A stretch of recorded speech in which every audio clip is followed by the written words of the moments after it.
Hey everyone, this is the Rogue Strategist here with a very simple guide on my top tips to beating Slay The Spire.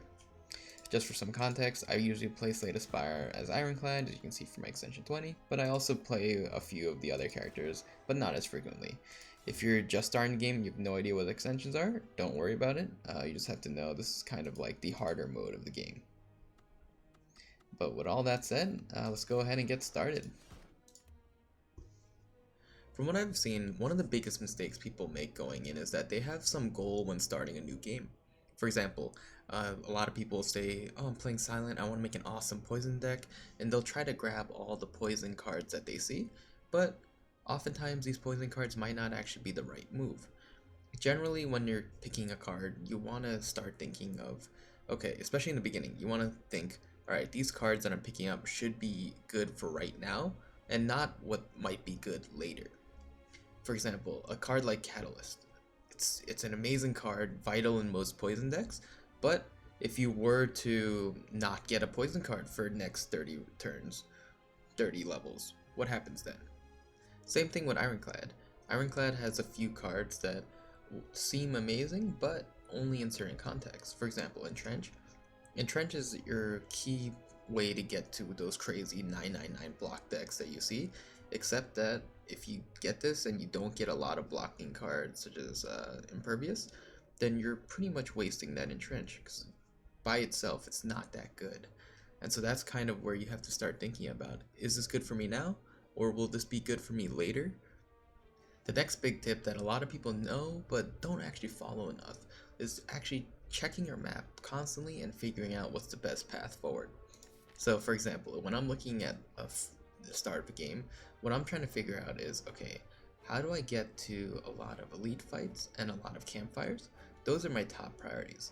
Things like shops are okay, but you always have to remember, if you're at a shop with only, 100 gold, yes, it's practically useless. It's better off to just go to a different question mark or a different fight to get better cards than rather go in a shop with less than, let's say, around 250 gold. The other things that I'm looking out for is, this is for an extension thing. If you're just starting the game, you don't need to worry about this. But one great way to cheese any beginning is, if you get this option, enemies in your next 3 combat have 1 HP, try to figure out, can you get to an elite with just 3 fights? I think here I could, assuming these 3 question marks would be not monsters, which is possible. I've done it before. And the other things that I'm trying to look out for is, later on, if there's some sort of dead end where, for example, in the future levels, there are often times where all routes will lead to 1 or 2 different elite fights, and you don't want to be back to back fighting elites. So if you look up here, like, this is an example. This would be pretty bad. You fight an elite here, you have to fight a normal guy here, and then you fight another elite. That, if you can survive it, amazing, great. If you don't, that's going to be a quick, easy wipe. Also, while we're talking about looking at the map, one other thing I always try to figure out is, take a look at the boss and try to think about, what is the best way to beat him. So for a boss like the slime boss, you know that you need burst damage, because the ideal way to fight him is get him to near half health, wait a turn, and then go all out and burst him down from half health to try to get him as low as possible. And so I'm going to be looking for burst cards as I go up the floor. For the future bosses, especially the 3rd floor, that's where it's even more important. For example, if you know that the Awakened one, which is the wolf guy, is gets more powerful to using it whenever you use powers, you want to start avoiding picking up power cards unless they're super important, like Demon Form. So you have to start thinking about from the top down, like, how am I going to change my deck to beat the boss? So this clip here is from a different run, but it clearly emphasizes how I built out a deck specifically aimed at beating the slime boss. For example, you see burst cards such as Skewer, as well as the all-out attack. And the all-out attack is also important because I know that he splits in half, so we're going to need some AoE damage.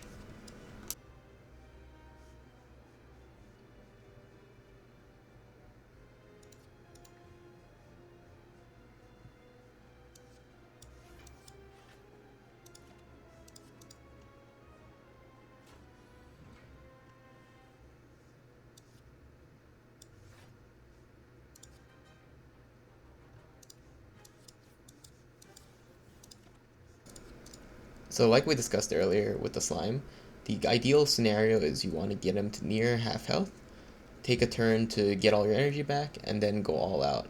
And so what you're going to see here is me just choosing not to put him in the half health spot, because I know that there's going to be one extra turn to attack him. And so what I do here is I know that all out attack is probably one of my biggest burst cards, so let's try actually just doing Nightmare on it.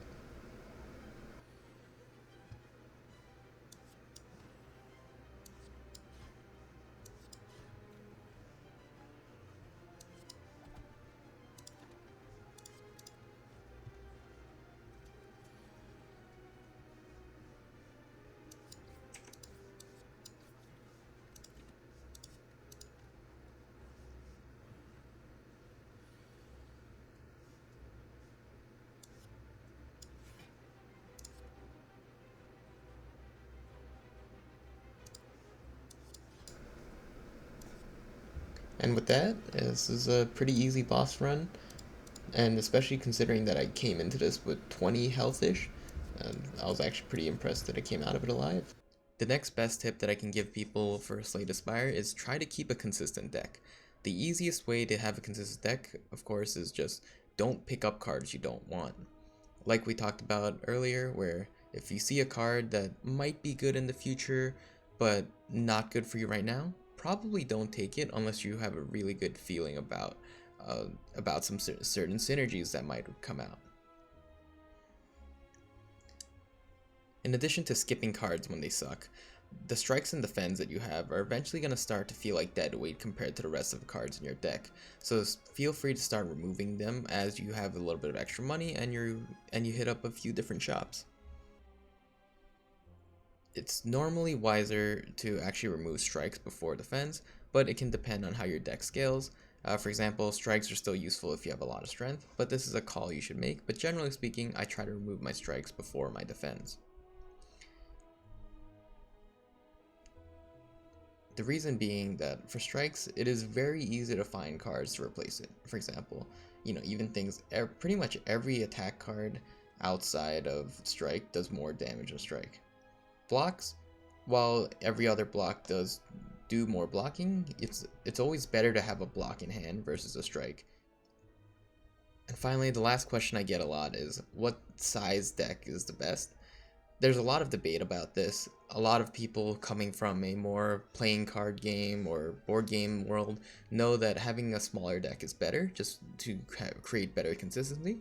Personally, I found that while it's great having a 25 deck, a lot of my games actually end up being 30 to 35 cards, and a lot of the reason being that Slay The Spire has a lot more draw power than a lot of these board games you play. For example, look at the silent. Things like acrobatics, draw 4, discard 1. If you have a lot of cards that go through your deck, it's okay to have more than 35 cards. Of course, once again, you should always focus on consistency. If I have a 30 card deck that has 0 strikes and 0 defense, that's perfectly fine with me, as most likely a lot of these other cards are great.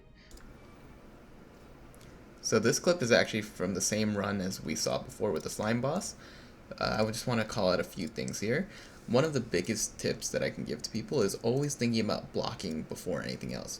As you can see, the first card I played was the one that gives you a block per card you play. And even though normally you're not supposed to play power cards on the Awakened one, this is an example where I recognize that this is a key part of my blocking play in this game, in this fight, so that's why I use that card. While we're on the topic of blocking, I find that it's very easy to underestimate the importance of blocking, especially earlier on, and a lot of people will just focus on attacking instead. The issue with this is that an offensive strategy will definitely win you certain runs, but it'll be way less consistent than if your deck is able to block reliably. Just being able to block reliably allows you to spread your campfires upgrading instead of resting, and also means you can take on more elites, where the relics are extremely helpful for you later on. In this fight, you can see that I'm always figuring out, alright, how do I get the most amount of block as I can, while also doing a lot of damage. And you'll see me constantly looking through my deck to try to see what cards are coming up, what cards can I expect, and this is how I'm going to make sure I have enough block to win, but also do enough damage.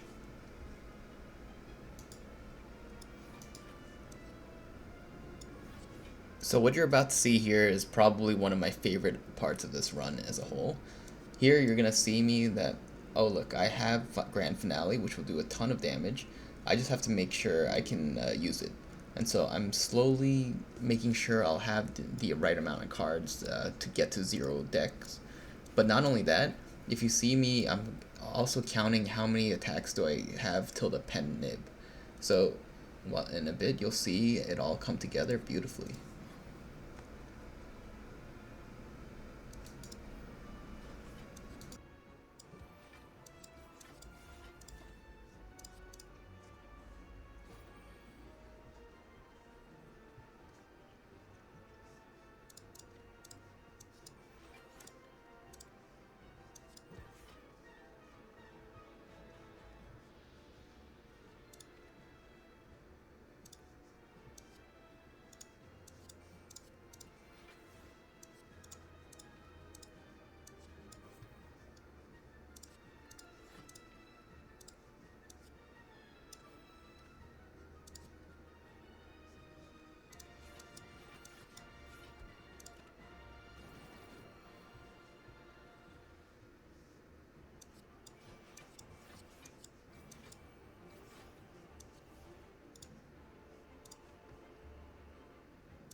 So as you're watching this, another thing I want to make sure people recognize is as I'm doing this fight, in addition to thinking about my block of this round, I'm thinking about the block in the future rounds, and that's where the blurs are coming into play.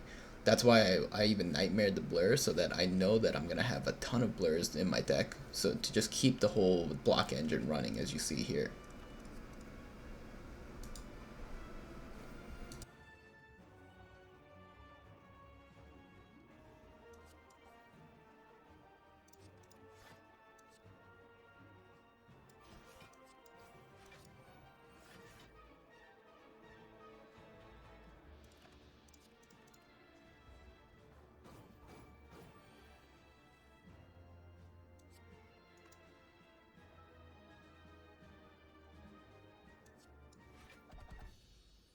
The last tip that I have for Slay The Spire players is that relics, as you probably already know, are extremely vital for great runs.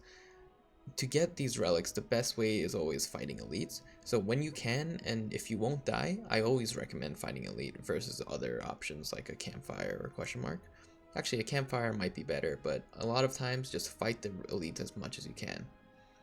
But to fight elites, you have to be mindful of where you are in the game and what you need in your decks to beat them. So for example, if you're in Act 1, all the elites, all they require is high front end damage. Think about Gremlin Knob. You just have to burst him down before he destroys you. Same with the Lagavulin. He can destroy you if you take too long, as he constantly debuffs you. Act 2 elites are a little bit different, where in addition to having good damage, you need a little bit of AoE. Think about like the Gremlin Leader or the Slavers, where having AoE is vital to killing them quickly. At the same time, you need a little bit of scaling damage. So, for example, the Book of Stabbing, you don't need AoE to kill him, but you need a lot of damage or a lot of blocking to avoid getting destroyed by him. Act 3 elites, this will require a little bit more AoE, think about like Reptomancer, as well as just having better damage scaling overall. So an example is Giant Head, where you just need to pump out damage and do more than 500 health damage, otherwise he'll destroy you in his slowly counting down big attacks. And so for Act 3, all of them, you kind of need good block and you need good scaling damage if you want to fight those elites. So there's a point where, let's say you're in Act 3 and you realize that, oh, you don't really have that scaling damage, then maybe you want to skip the elites there. But generally in Act 1 and 2, I'll always try to fight elites, as getting relics are game changers. I'm definitely going to save my relics tier list video for a different time, but generally speaking, Get relics as much as you can, as many as you can. Even at shops, if I have the choice between a good relic versus a sell a strike, I will always take the relic. So with all that said, thank you so much for sticking to the end. I know this was a long video, and hopefully this was helpful and will lead to your first victories for the new PS4 players, or maybe extension victories for the PC players. This tip might not be the same for PS4, but my super secret last tip is you can save scum the game whenever you make a slight stupid mistake. Just quit and restart as the game saves at the start of each fight. But do note, if you can't beat it after 1 to 2 tries, just give up. It just means your deck or RNG wasn't in your favor, so you can always just try again and with a different run.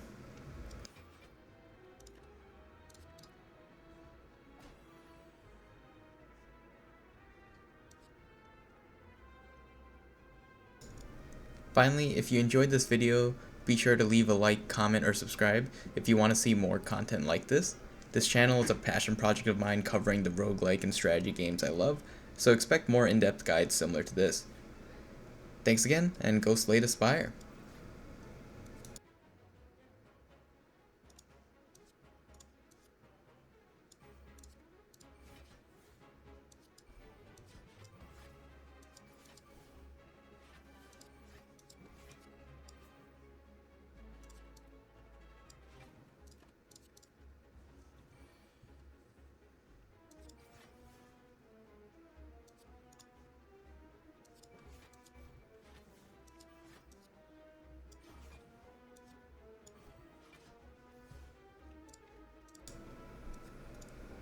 Okay, my real last tip that I'll give you if you're having trouble with this boss in particular. The champ has a defined skill set where once he goes to 50% health, he's going to spend 1 turn buffing himself, removing debuffs, and then executing, which is the high damage, sometimes I'll see it go as high as 99 damage in 1 turn. The key to him is similar to Slime Boss, get him to half health, and then burst him down as much as you can after that half health point, because you only have 1 or 2 turns left to live. And with that, that will probably be in my next video about how to beat all the different bosses. Yeah, thanks for watching the whole thing to the end.